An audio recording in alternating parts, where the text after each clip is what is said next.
Bonjour à tous, actuellement avec la violoncelliste Diana Ligeti. Bonjour Diana. Bonjour Agathe. Alors, c'est pas la première fois que vous participez à Classicaval. Vous êtes une grande fidèle de Classicaval.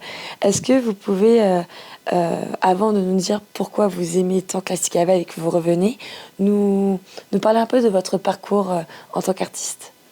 Alors, je suis née et formée au départ en Roumanie, en Transylvanie, pays de Dracula. Je suis arrivée à Paris en 90, je suis rentrée au Conservatoire de Paris et j'ai eu la chance à ce moment-là de rencontrer Annelise Gastaldi. On joue ensemble depuis 35 ans. Et donc nous avons formé au départ un duo. Et puis quand Virginie, qui était beaucoup plus jeune que nous, a eu l'âge de nous rejoindre, nous avons formé le trio George Sand avec lequel je joue depuis un peu plus d'une dizaine d'années. Et c'était un peu naturellement que nous sommes venus à Classicaval en trio et avec cette formation constituée avec laquelle on vit au quotidien. Et je suis professeure comme Annelise Gastaldi, donc la directrice artistique du festival au CNSM de Paris, au Conservatoire national supérieur de musique de Paris. Et donc on partage notre vie entre le public, les concerts et nos étudiants. Donc la transmission, et la transmission c'est aussi dans l'ADN du festival Classicaval. Et depuis quelques années, nous avons à chaque édition quelques jeunes étudiants qui nous rejoignent. Et donc il y a cette proximité avec le public qu'on peut avoir ici dans l'église de Val d'Isère, qui est aussi une forme de transmission entre nos idéaux artistiques et puis les émotions du public, et puis la transmission qui est plus transversale sur scène entre nous qui avons un peu plus d'expérience et nos jeunes étudiants. C'est ça qui vous anime et qui vous fait revenir chaque année à Classicaval notamment? Alors il y a bien sûr cette proximité, cette transmission, cette équipe extrêmement soudée avec Volker Steude, qui est un des violonistes les plus incroyables de la planète en ce moment, que vous voyez tous les ans au concert du Nouvel An avec le Philharmonique de Vienne. Et donc c'est un plaisir extraordinaire de jouer avec lui et de faire partie du même ensemble. Et donc il y a cette équipe qui est fantastique, qui est un noyau du festival auquel se joignent d'autres artistes. Cette année, il y a Olivier Doise qui est un oboïste absolument mondialement connu et extraordinaire, donc qui est un honneur de jouer avec lui aussi. Et puis il y a aussi Val d'Isère, il y a aussi cet air pur de la montagne, les paysages qui nous inspirent et qui nous nourrissent aussi.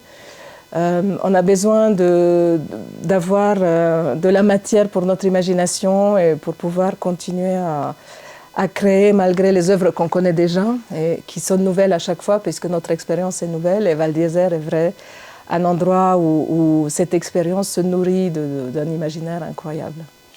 Alors hier, il y a eu le premier concert de cette 32e édition de Classicaval. Vous avez porté le public du baroque au classique.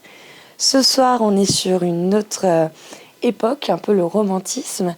Est-ce que vous pouvez déjà nous dire un peu ce que vous avez ressenti, ce que vous avez partagé hier avec les 250 personnes qui étaient présentes en l'église de Saint-Bernard de Menthon? Alors, il y a toujours dans chaque concert, on essaie d'offrir au public des œuvres qu'il connaît et puis des découvertes. Et en particulier, hier, les découvertes, c'était cette œuvre de Mozart pour hautbois et trio à cordes, donc quatuor pour hautbois et cordes de Mozart, et puis le quintet de Boccherini. Alors Boccherini est quelqu'un de particulièrement cher à mon cœur parce qu'il était violoncelliste. Et c'est peut-être à ce titre qu'il est moins connu que Mozart et Haydn, parce qu'il a écrit beaucoup pour violoncelle, mais il n'a pas écrit des choses qui sont restées pour le grand public. Et on voulait faire découvrir au public ces œuvres-là, en même temps que les œuvres beaucoup plus connues de Bach, de Vivaldi et de Haydn. Et ce concert avait une unité, on essaie toujours de trouver une unité, un dialogue entre les œuvres. Il faut que les œuvres puissent se parler, puissent avoir des correspondances. Et il y a beaucoup de correspondances qu'on peut trouver. Il y a Vienne, évidemment, Volkart est à Vienne. Vienne est un énorme centre musical pendant toute l'histoire et rival de Paris. Et on essaie donc de trouver ces correspondances et ces dialogues. Et puis il y a évidemment Bach, qui est un des plus grands géants de la musique classique, et qui est aussi le fondement pour tout le reste de la musique postérieure à son époque. Et donc en fait sur les 3 concerts, on a un cheminement du classique, du baroque et du classique qui est plus structuré, qui met en avant plutôt la symétrie, la structure, la géométrie. Et puis on passe au romantisme pour lequel ce sont les émotions qui sont les plus importantes et la structure se met un peu en retrait au profit de la transmission directe des émotions. Et puis il y a le concert, le récital de piano de jeudi de Kojiro, qui est un jeune pianiste absolument phénoménal et qui, lui, fait une synthèse de ces 2 soirées, qui passe du classique au romantisme et qui finit avec un monument du piano que peu de pianistes jouent, la sonate en si mineur de Liszt, qui est vraiment un sommet, c'est l'Everest des pianistes, donc qu'on peut comparer un petit peu avec la conquête de la montagne.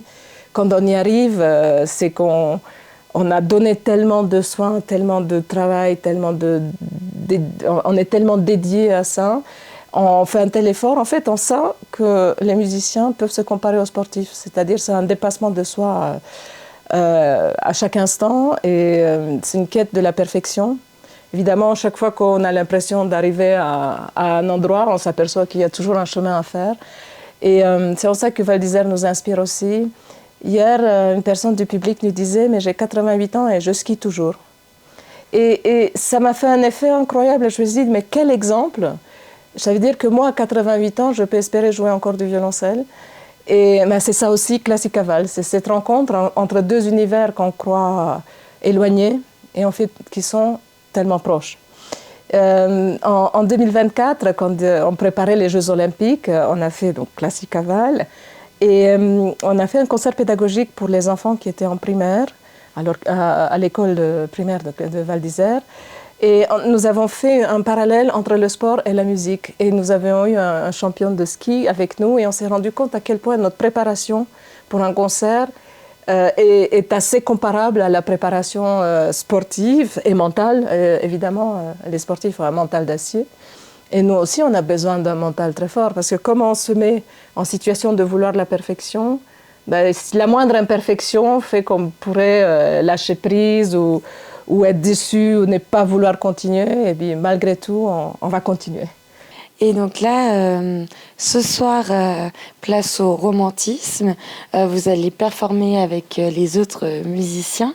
Est-ce que vous pouvez nous parler un peu des pièces que vous allez proposer ce soir au public qui va être encore nombreux, je pense, en l'église?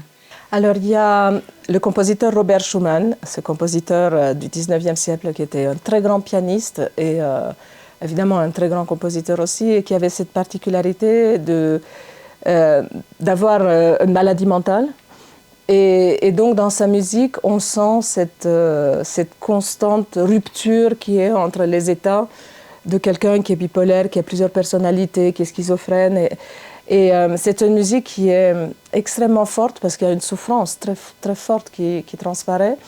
Et on a choisi 2 œuvres qui dialoguent, c'est la sonate pour violon et piano et puis les romances pour hautbois et piano. Et évidemment, le piano est traité de manière extrêmement virtuose.